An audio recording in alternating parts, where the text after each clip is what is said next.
ॐ नमः सिद्धेभ्यः। ॐ नमः सिद्धेभ्यः। ॐ नमः सिद्धेभ्यः। वन्दो ज्ञानानन्दकं नेमिचन्द्रगुणचान् माधव वन्दितविमलपद पुण्यपयोनिधिकम् दोषदहन गुणगहन घन अरिरज करि अरिहन स्वानुभूति रमणी रमण जगनायक जयवन जगनायक जयवन। अपनी चर्चा यहाँ पर करणान योग के प्रश्नोत्तर के माध्यम से पूर्व में हमने चर्चा की थी कि कृष्टि किसे कहते हैं, कृष्टि किसे कहते हैं।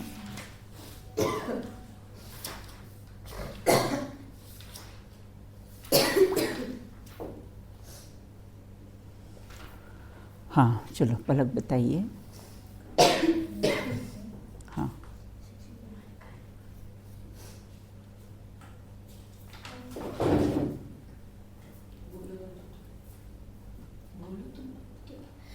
यदि कृष्टि का अर्थ मतलब है कि क्रश करना, या फिर कृष्टि का अर्थ मतलब कि क्रश करना यानी नष्ट करना, यानी कर्मों के अनुभाग का यानी कि उसके फल का क्रम से हीन होने को कृष्टि अथवा अनुकृष्टि कहते हैं। हाँ। मतलब कर्मों का जो फल है उसका घटना वह कृष्टि है, अर्थात अनुभाग का क्रश होना घटना सो कृष्टि है।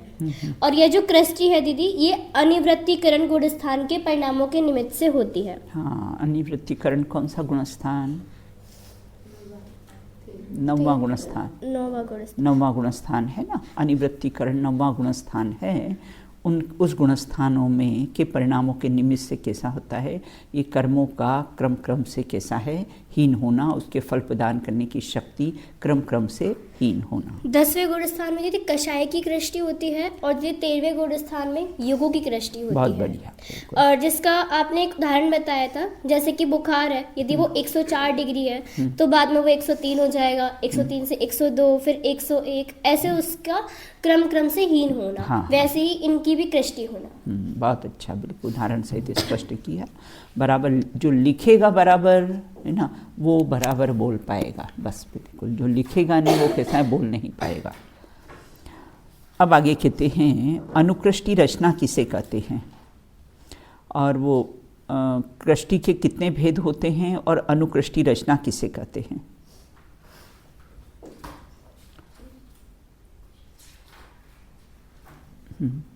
चलो बताइए, अनुज्ञा बताइए। कृष्टि के 2 भेद बताए हैं, बाधक कृष्टि और सूक्ष्म कृष्टि। हाँ। और अनुकृष्टि रचना, हाँ, अनुकृष्टि रचना किसे कहते हैं? ऊपर नीचे के जो परिणाम है ना, हाँ। वो मतलब क्रम से हीन होने को जो दिखलाने वाली जो रचना विशेष है उसे अनुकृष्टि रचना कहते हैं। मार्गणा किसे कहते हैं? मार्गणा किसे कहते हैं? हाँ राजी बताइए। यदि मार्गणा अगर हम शब्द का अर्थ लें तो उसका अर्थ है खोज, अन्वेषण, रिसर्च। हाँ। तो मतलब किन्हीं विशिष्ट पर्यायों अर्थात भावों के आधार पर हाँ। जीव का अन्वेषण करना, मतलब खोज करना, ये मार्गणा। हाँ, खोज है, अन्वेषण है, गन्वेषण है। और मार्गणाएं कितने प्रकार की होती है? 14। कौन कौन सी? गति, योग, एक जन बोलो। हाँ हणिमा। गति, इंद्रिय, काय, योग, वेद, कषाय, ज्ञान, संयम, दर्शन, लेश्या, भव्यत्व, सम्यक्त्व, संगी और आहार, ये 14 प्रकार की मार्गणाएं होती है। बहुत बढ़िया।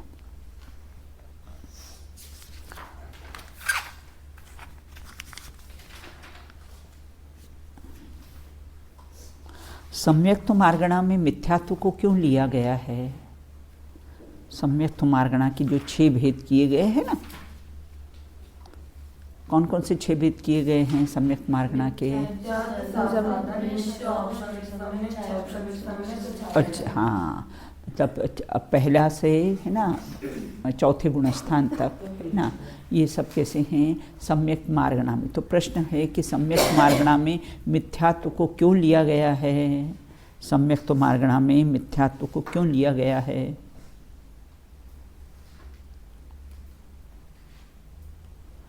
सम्यक मार्गणा में किस प्रकार 2 प्रकार के जीव होते हैं? हाँ, बताओ। एक ही हाथ क्यों उठा? हाँ, अदिति बताइए।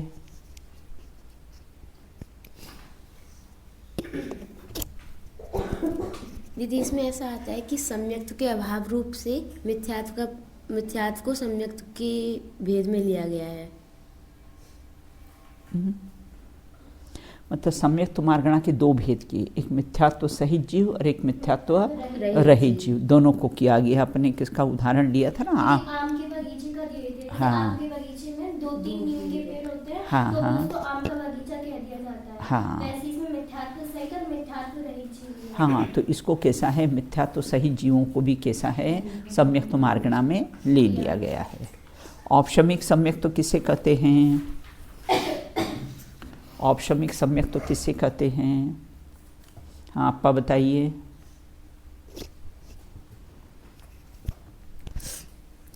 दीदी, निःशुद्धात्म सन्मुख पुरुषार्थी जीव के 5, 6 या 7 प्रकृतियों के उपशम के समय अर्थात निमित्त से होने वाले श्रद्धा गुण के सम्यक परिणामन को औपशमिक सम्यक्त्व कहते हैं। इसका काल कितना रहता है? औपशमिक सम्यक्त्व का काल कितना रहता है? अंतर्मुहूर्त। छायोपशमिक सम्यक्त्व किसे कहते हैं? छायोपशमिक सम्यक्त्व किसे कहते हैं? आदेशना बताइए। यदि शुद्धात्म सन्मुख पुरुषार्थी जीव के पूर्वोक्त 7 प्रकृतियों के क्षयोपशम के समय में अर्थात निमित्त से होने वाले श्रद्धा गुण को सम्यक परिणमन को छायोपशमिक सम्यक्त्व कहते हैं। और इसका काल कितना रहता है?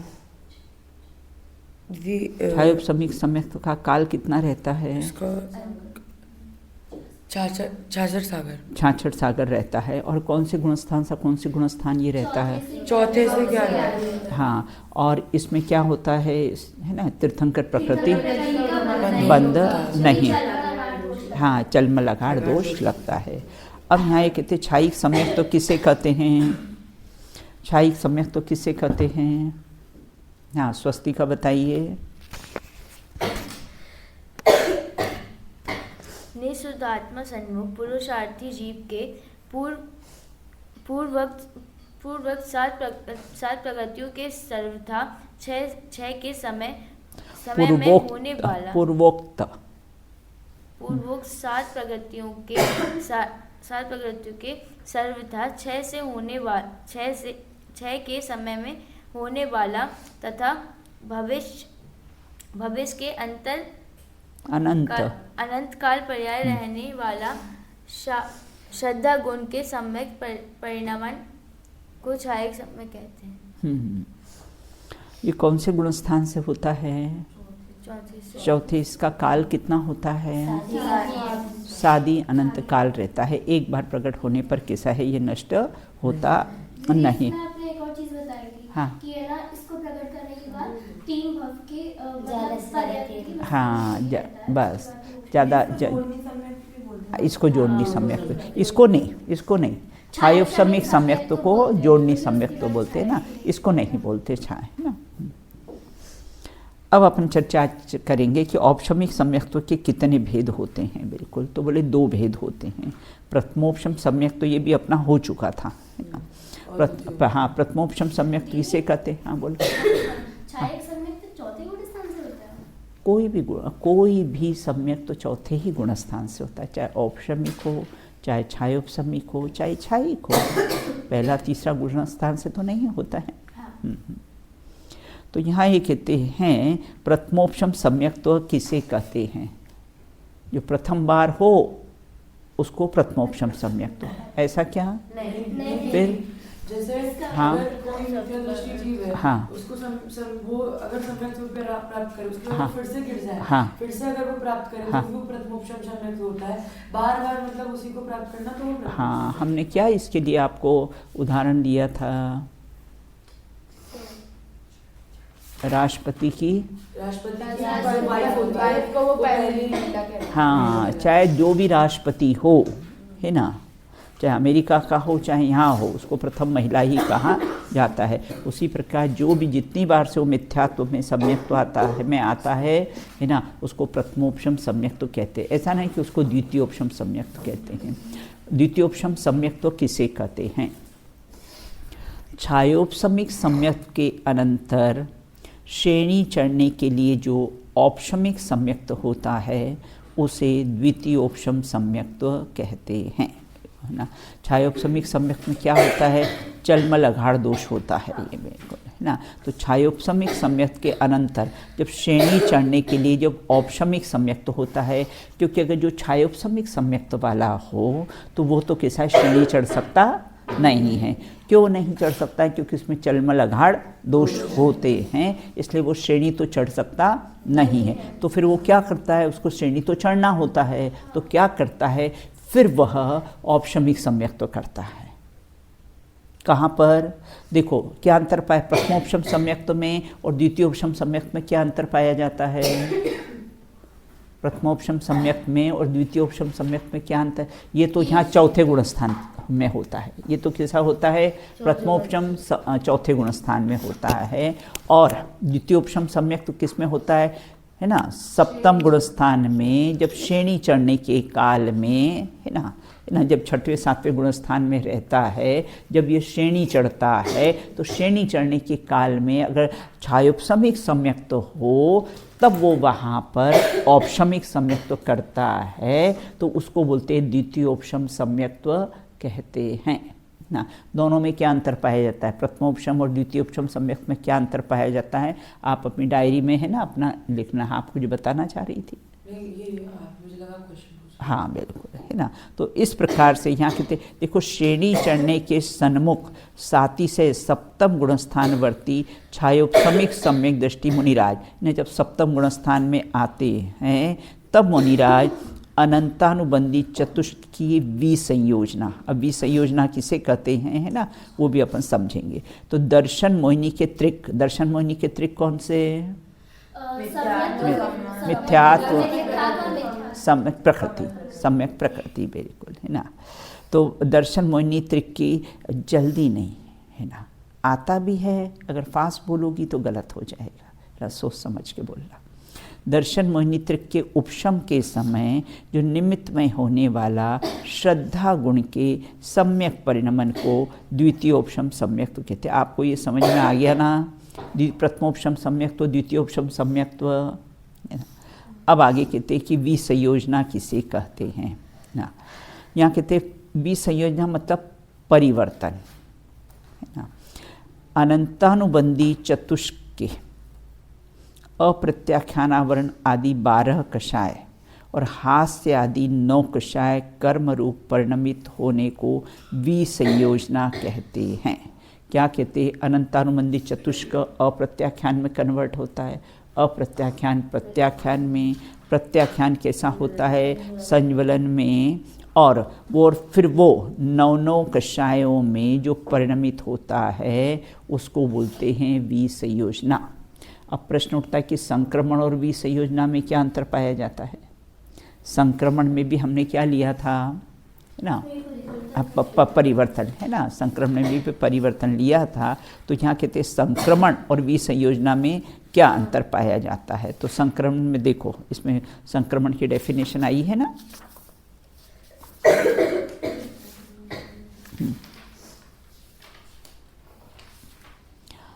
विवक्षित कर्म प्रकृति के परमाणु, उसमें क्या होता है? अपने सजाति में ही संक्रमण होता है ना। संक्रमण और विसंयोजना में क्या अंतर पाया जाता है?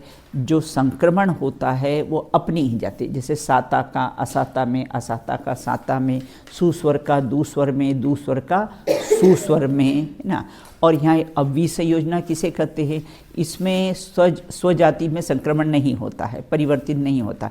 इसमें तो अनंतानुबंधी चतुष्क अप्रत्याख्यान में, अप्रत्याख्यान प्रत्याख्यान में, प्रत्याख्यान संज्वलनीय संज्वलनो नौनो कषाय में परिणमित होकर खिरने को क्या कहते हैं? विसंयोजना कहते। अंतर समझ में आया संक्रमण का और विसंयोजना में क्या अंतर पाया जाता है? मात्र अनंतानुबंधी की ही विसंयोजना होती है ना, उसी में कैसा है? संक्रमण होता है। अब कहते हैं देखो ये प्रकरण अपना समाप्त हुआ। अब जीव के जो 5 भाव हैं वो 5 भाव की अपन कैसी है चर्चा प्रारंभ करें। हमने तत्वार सूत्र ग्रंथ में 5 भाव के बारे में सब पढ़ लिया है। सूत्र आपको कोई याद है? हाँ बोलो।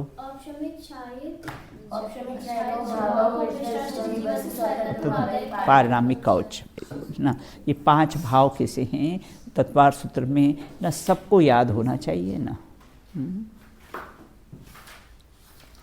अब कहते हैं कि औपशमिक भाव है ना। अब कहते हैं जीव के असाधारण भाव किसे कहते हैं? वे कितने प्रकार के होते हैं? बिल्कुल है ना। असाधारण भाव, असाधारण क्यों कहा है? क्योंकि ये साधारण नहीं है। साधारण मतलब जो सभी द्रव्यों में पाया जाए उसको क्या कहते हैं? साधारण। जैसे सामान्य गुण, सामान्य गुण क्या होता है? सभी द्रव्यों में पाया जाता है, बिल्कुल। और विशेष गुण कैसा होता है? अपने अपने में पाया है। तो ये जो असाधारण भाव, इसको असाधारण भाव क्यों कहा? क्योंकि कॉमन नहीं है, ये पुद्गल द्रव्य में नहीं पाए जाते, धर्म द्रव्य आकाश द्रव्य में ये 5 भाव नहीं पाए जाते हैं। मात्र किस में पाए जाते हैं? मात्र जीव द्रव्य में ही पाए जाते हैं, इसलिए इसको कैसा है? असाधारण भाव कहा है। अब यहाँ ये कहते हैं जीव के अतिरिक्त अन्य द्रव्यों में न पाए जाने वाले अर्थात मात्र जीव में ही पाए जाने वाले भावों को जीव के असाधारण भाव कहते हैं। देखो अपने को कितने भाव पाए जाते हैं 5 भाव में से?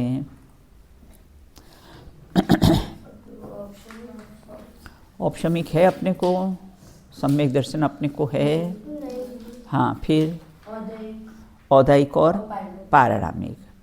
क्यों औदायिक क्यों पाए जाते हैं और पारिणामिक क्यों पाए जाते हैं? पारिणामिक देखो ये 5 बातें आप याद रख लेना। औपशमिक भाव के बिना कोई सम्यक दृष्टि नहीं, मतलब धर्म की शुरुआत नहीं। छायिक भाव के बिना कोई अरंत सिद्ध नहीं। औपशमिक भाव के बिना कोई सम्यक दृष्टि अर्थात धर्म की शुरुआत नहीं। ये 5 पॉइंट याद रखना आप। और छायिक भाव के बिना कोई अरहंत सिद्ध नहीं।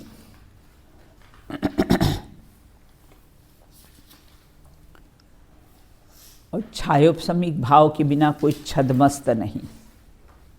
पहला से 12वां गुणस्थान।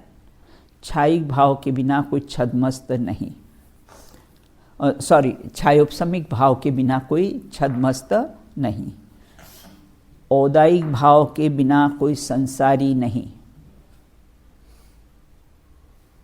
औदायिक भाव के बिना कोई संसारी नहीं।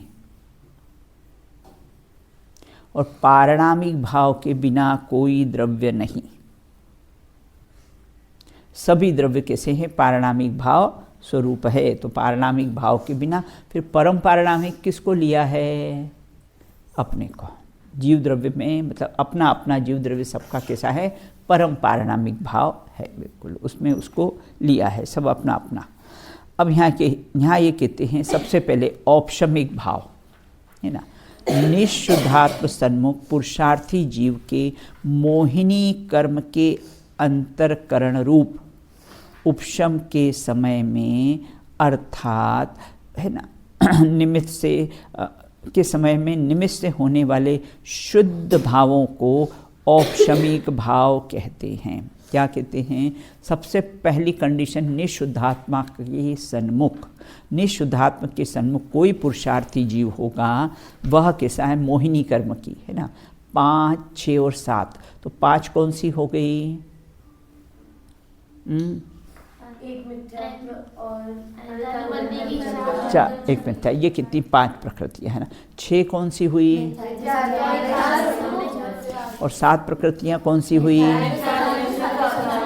हाँ देखो, इसमें दर्शन मोहिनी और चारित्र मोहिनी दोनों आ गया है ना। इसमें दर्शन मोहिनी कर्म की है ना, कैसे हैं इतनी प्रकृतियाँ होती हैं। तो यहाँ ये कहते हैं मोहिनी जीव के मोहिनी कर्म के अंतरकरण रूप उपशम के समय अर्थात निमित्त में होने वाले शुद्ध भावों को औपशमिक भाव कहते हैं ना। जैसे अपने है ना यहाँ पर 3 ग्लास रखे हैं पानी भर के। एक ग्लास में हमने क्या करा, फिटकरी डाल दी है। अब क्या हुआ, पानी नीचे मल उसका दब जाएगा और पूरा ऊपर पानी कैसा होगा, स्वच्छ सफ़ेद स्वच्छ हो जाएगा बिल्कुल। अब हमने क्या किया, औपशमिक भाव, उसको क्या कहते हैं, औपशमिक भाव। मतलब क्योंकि हमने फिटकरी डाल दिया ना, उसी प्रकार निशुद्धात्म के सन्मुख जीव के है ना, जब ये मोहिनी कर्म की 7, 5, 6 और 7 प्रकृतियों का कैसा है उपशम होता है ना, तो उसको क्या कहते हैं, उसके निमित्त से होने वाले शुद्ध भावों को औपशमिक भाव कहते हैं। समझ में आया? अपने इसको जल के उदाहरण से समझा था। देखो इसमें एक और चार्ट देखते।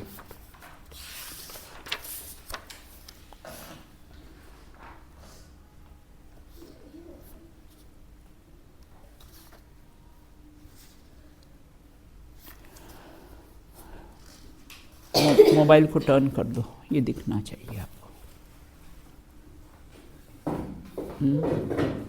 ये आपको दिख रहा है, देखो।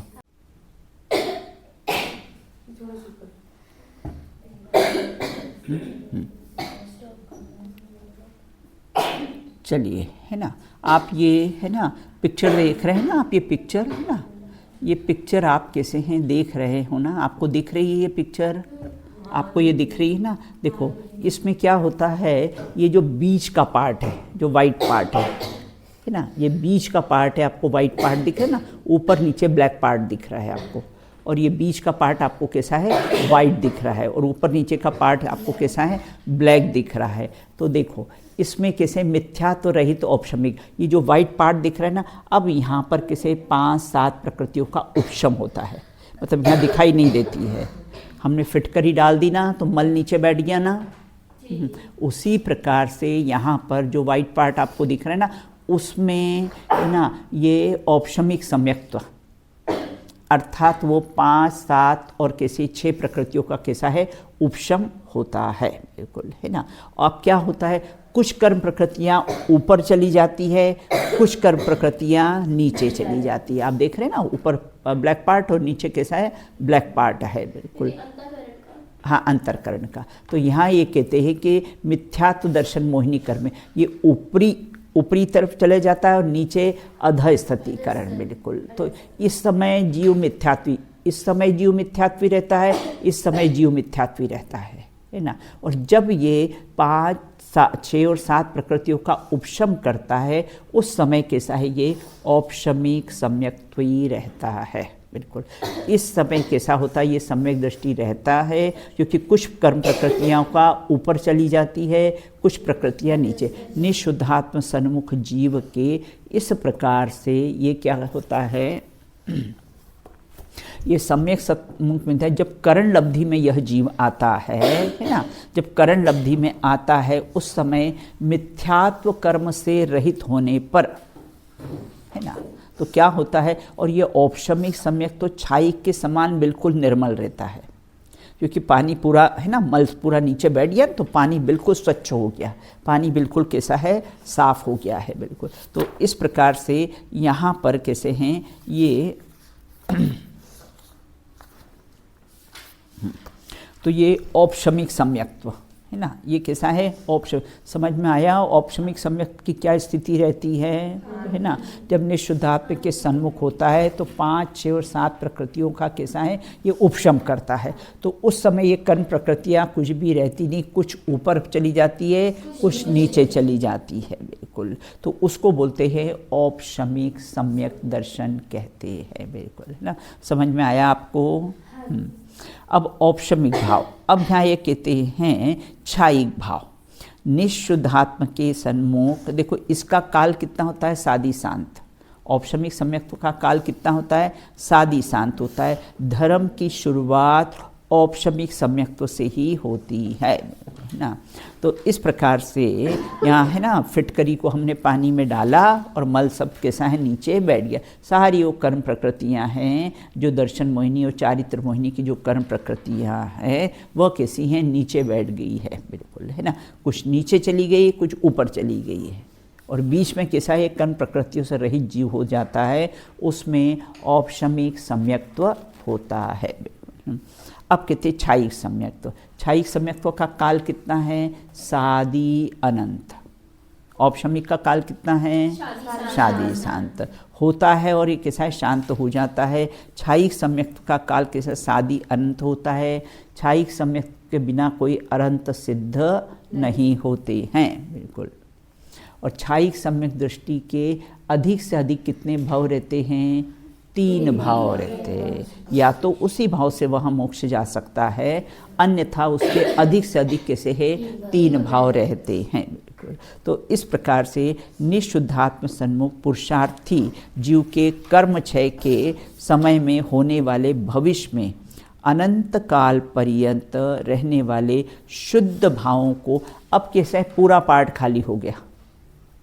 अपने अभी वो पिक्चर देखी ना, तो उसमें कैसा है, जो कुछ ऊपर प्रकृतियाँ थी, कुछ नीचे थी ना, अब कैसा पूरा पार्ट खाली हो गया है ना। वो कैसा जीव कैसा होता है, ये 7 प्रकृतियों का क्षय कर देता है, 7 प्रकृतियों से रहित हो जाता है। उसको बोलते क्षायिक सम्यक्त्व कहते हैं। क्षायिक सम्यक्त्व श्रद्धा गुण का निर्मल परिणमन होता है, और इसलिए है ना, इसलिए वो जल, अब हमने क्या, पहला उदाहरण हमने क्या दिया कि जल हमने 3 ग्लास यहाँ पर रखे हैं। पहले ग्लास में तो हमने क्या करा, एक फिटकरी डाल दी जिसमें पानी कैसा है, मल उसका नीचे बैठ गया, वो तो क्या हुआ, औपशमिक समय। अब क्षायिक में हमने क्या किया, अब जो वो पूरा जो निर्मल ऊपर जल था धीरे से उठाकर हमने दूसरे ग्लास में डाल दिया।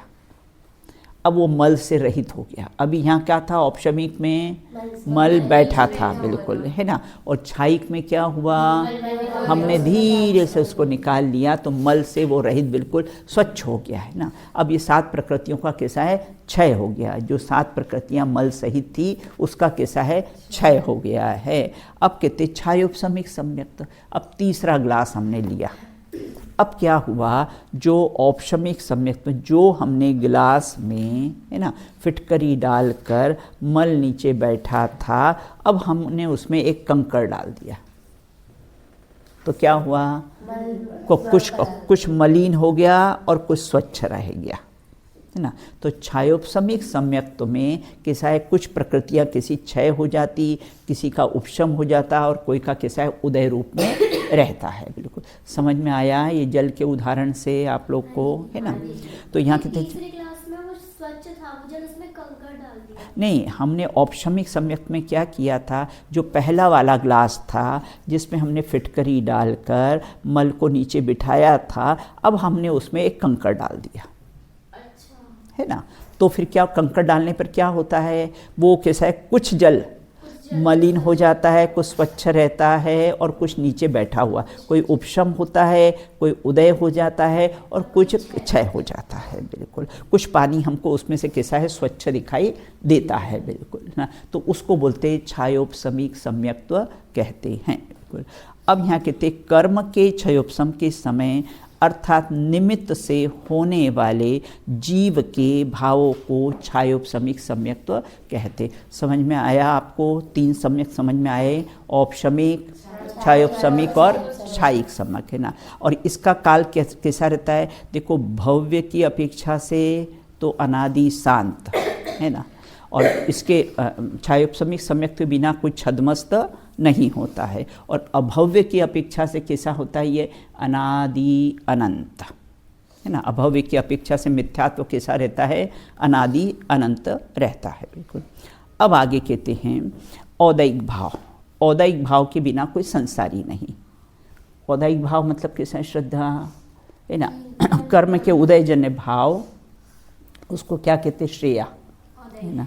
तुम तो, मैं कोई भी नाम बोलूँ, तुम अपने आप को अप्पा समझ लिया करो कि हम कैसे हैं? आत्मा है, बस, बिल्कुल, है ना। अब कहते औदैहिक भाव। औदैहिक भाव के बिना कैसा है? कोई, है ना, संसारी होता नहीं। सब जीव को औदैहिक भाव है। अच्छा, 14वें गुणस्थान में औदैहिक भाव रहता है क्या? बहुत बढ़िया, है ना, क्योंकि वो भी संसारी है ना। 14वें गुणस्थान वर्ती भी कैसी है? संसारी है, तो उनको औदैहिक भाव होता है। बोले हाँ, उनको असिद्धत्व नाम का कैसा है? औदैहिक भाव रहता है, बिल्कुल। अब यहाँ कहते कर्म उदय समय निमित्त में होने वाले जीव के भावों को औदैहिक भाव कहते हैं। इसके कैसे? वो 21 भेद होते हैं। आगे अपन सब भेद आपने तत्वार सूत्र में कैसे सब भेद पढ़े हैं, बिल्कुल ना। अच्छा, और पारणामिक भाव। पारणामिक भाव अनादि अनंत ना। पारणामिक भाव के बिना कोई द्रव्य नहीं। 6 द्रव्य कैसे हैं? पारणामिक भाव स्वरूप है। तो पूर्णतः कर्म निरपेक्ष, कर्म के उपशम, क्षय, क्षयोपशम, उदय से निरपेक्ष जीव के परिणामों को कैसा है? पारणामिक भाव कहते हैं ना। जो पूर्णतः कर्म के उदय से कैसा है? स्वभाव भाव होता है, बिल्कुल। ये कैसा है? स्वभाव। इसके 3 भेद होते हैं ना। कौन से? जीवत्व, जीवत्व, भव्यत्व, अभव्यत्व, बिल्कुल। सिद्धों को इन पारणामिक भाव में कौन सा भाव रहता है? 3 में से? जीवत्व। क्यों? भव्यत्व अभव्यत्व क्यों नहीं होता है? जो भव्यत्व मतलब होने की योग्यता। अब वहाँ योग्यता का कोई काम ही नहीं, वो तो पूर्णतः कैसे? निरपेक्ष हो गए, कर्म से कैसे निरपेक्ष हो गए, तो वहाँ जीवत्व पारणामिक भाव रहता है। हाँ, औदैहिक भाव है ना, कि इसके बिना कोई किसी संसारी नहीं है, नहीं, अनादि शांत नहीं है। हाँ, ये शादी है, बिल्कुल। औदैहिक भाव तो कैसे? प्रगट पर्याय की अपेक्षा से, है ना। तो हाँ, शादी है ना। हाँ, भव्य। और वैसे देखो तो कैसे हैं? अनादि अनंत। अभव्य की अपेक्षा से तो कैसे हैं? अनादि अनंत है। और भव्य की अपेक्षा से अनादि शांत है, बिल्कुल, क्योंकि कोई संसारी नहीं होता ना। अनादि ना, औदैहिक भाव के बिना कोई संसारी नहीं होता है, बिल्कुल ना। अब आगे कहते हैं कि पारणामिक भाव। पारणामिक भाव के स्वभाव भाव है। पारणामिक भाव को क्या कहते हैं? स्वभाव भाव कहते हैं। यह पूर्णतः कर्म निरपेक्ष भाव होता है। इसमें कर्म का न उपशम होता है, न उदय है, न क्षयोपशम है, न क्षय होता है। ये तो स्वभाव भाव है। पारणामिक भाव कैसे कहते ना, है ना, कि यह ना पंचम भाव के आश्रय से ही पंच परावर्तन का अभाव होकर जीव पंचम गति को प्राप्त करता है। इसलिए ऐसे पारणामिक भाव की भावना भाना चाहिए। जो जीव इस पारणामिक भाव की भावना भाएगा तो आचार्य कहते हैं कि वह जो मोक्ष हमसे ले जाना, हम उसके एजेंट हैं, है ना। तो अगर तुम इस पारणामिक भाव की भावना भाओगे तो कैसे? मैं तो पारणामिक भाव स्वभाव भाव हूँ, बिल्कुल, है ना। तो इस प्रकार से यहाँ कहते एक पारणामिक भाव के आश्रय से ही अनुभूति होती है। देखो, पारणामिक भाव और सासाधन गुणस्थान में क्या अंतर पाया जाता है? पारणामिक भाव और सासाधन, एक अंतर तो ये कि ये भाव है, असाधारण भाव है। दूसरा वो गुणस्थान है, बिल्कुल, है ना।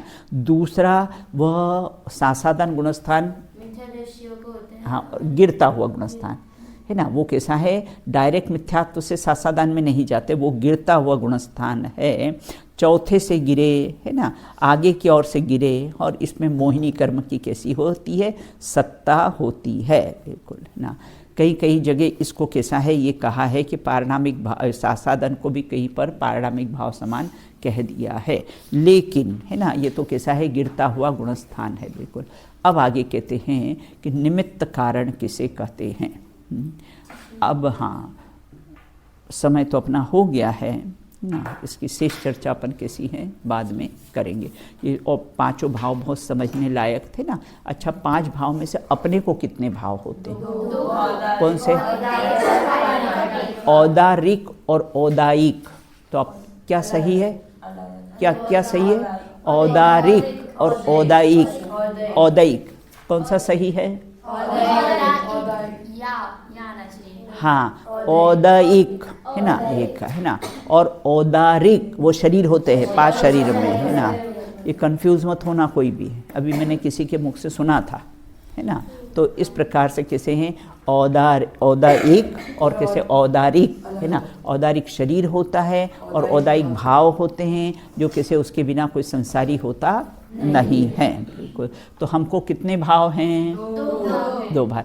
मुनिराज को कितने भाव हैं? हाँ, तीनों तीनों में से कोई से भी हो सकता है एक। तीनों में से एक कोई भी हो सकता है। तो कितना हुआ उनको? 3 भाव हुए। बिल्कुल है ना। और सिद्धों को कौन सा भाव है? हाँ। और अरंत को कितने भाव हैं? छाई। हाँ हाँ, 3 है बराबर है ना। छायिक भाव है और पारिणामिक भाव हैं और कैसा औदैहिक भाव है। तो अरंत को कैसे और सिद्धों को एकमात्र जीवत्व पारिणामिक भाव ही होता है। इतनी अपनी चर्चा हुई थी। शेष चर्चा अपन कैसी ही बाद में करेंगे। आज दोपहर की क्लास लेना है या नहीं लेना है? समय तो नहीं रहेगा बिल्कुल है ना। 3 से 4 आपकी क्लास नहीं, मंदिर में आज नहीं रहेगी। वो तो कल अपने को कैसा है कि पब्लिक कुछ आती है ना, तो उसके कारण लेना पड़ता है अपने को है ना। तो कल आपकी पैकिंग हो गई क्या? अभी नहीं हुई ना, तो अब बस नहीं लेंगे है ना। फिर अपन 14 को सुबह लेना है क्या? चलो, मुझे तो क्या करना है कि नहीं। आप कहोगे तो आगे पीछे आपको ही लेना है। बिल्कुल, मेरे को तो कोई फर्क नहीं पड़ता है। चलिए बिल्कुल है ना। चलिए बोलिए। शेष अपन यात्रा से आने के बाद में फिर क्लास लेंगे। हाँ ठीक है, बोलिए।